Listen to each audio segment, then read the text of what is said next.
Assalamualaikum warahmatullahi wabarakatuh.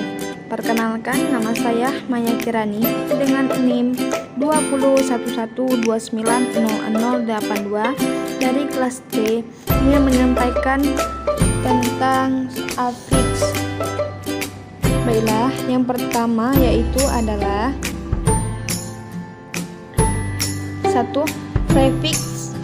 Prefiks atau awalan proses pembuatan kata dengan menambahkan afiksasi atau imbuhan di depan bentuk dasarnya, atau juga proses pembentukan kata-kata yang dilakukan dengan cara menyembuhkan atau menambahkan atau menempelkan afiks di depan bentuk dasar. Contoh, bahasa Arab SKL atau sibuk plus AA ashihal menyembuhkan. Bahasa Inggris bileh kasat mata in tambah A intabegibla tidak kasat mata. Bahasa Indonesia ajar plus mengajar. Yang kedua yaitu sufiks. Proses pembuatan kata yang dilakukan dengan cara menambahkan atau menempelkan afiks di akhir bentuk dasarnya. Maka afiks tersebut dibentuk sufiks atau akhiran. Istilah ini juga berasal dari bahasa Latin sufficus yang berarti melekat. Sufficus figur. Sufiks asli dalam bahasa Indonesia juga sangat terbatas. Masih banyak akhir-akhiran asing lain yaitu dimasukkan ke dalam bahasa Indonesia, yaitu isiasi, is, dan sebagainya. Sehingga beberapa akhiran-akhiran asing tersebut disebut sufiks sarapan dari bahasa lain. Contoh sufiks bahasa Arab bashira manusia, yaitu plus basyari manusiawi.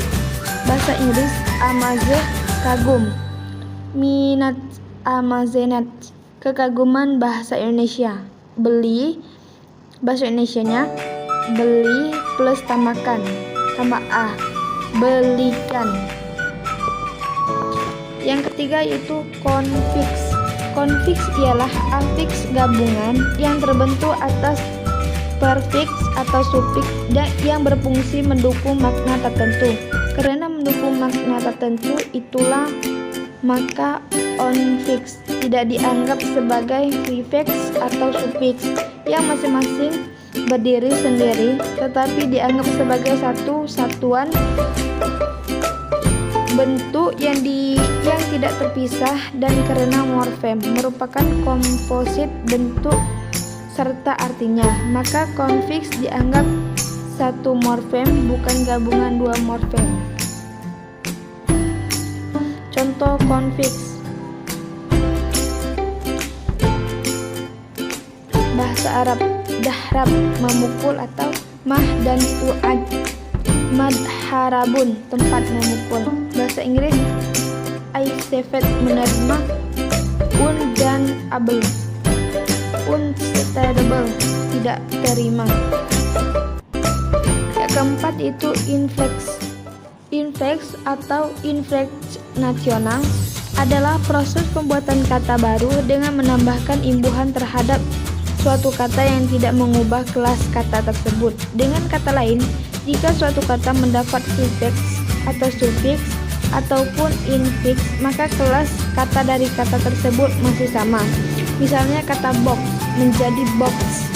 Box yang pertama adalah buku yang hanya berjumlahnya tunggal, sedangkan box adalah buku yang jamak.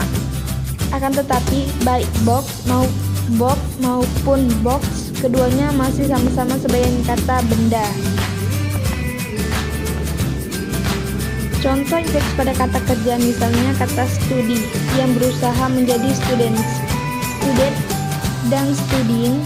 Imbuhan pada proses pembuatan kata studi menjadi beberapa kata tersebut tidak merupakan kelas kata, semuanya masih menjadi kata kerja.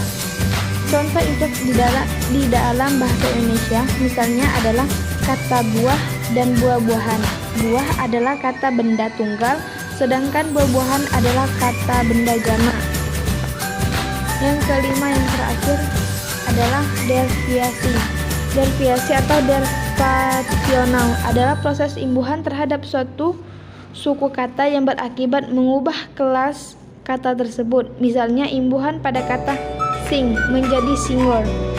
Sing adalah kata kerja yang berarti menyanyi. Ketika mendapatkan imbuhan maka berubah menjadi kata benda singer yang berarti penyanyi. Derivasi adalah proses morfologi yang menghasilkan kata-kata yang makna leksikalnya berbeda dari kata pangkal pembentukannya. Sebaliknya, infleksi menghasilkan kata-kata yang berbentuk gramatikal berbeda-beda, tetapi leksimanya tetap seperti pada kata pangkalnya.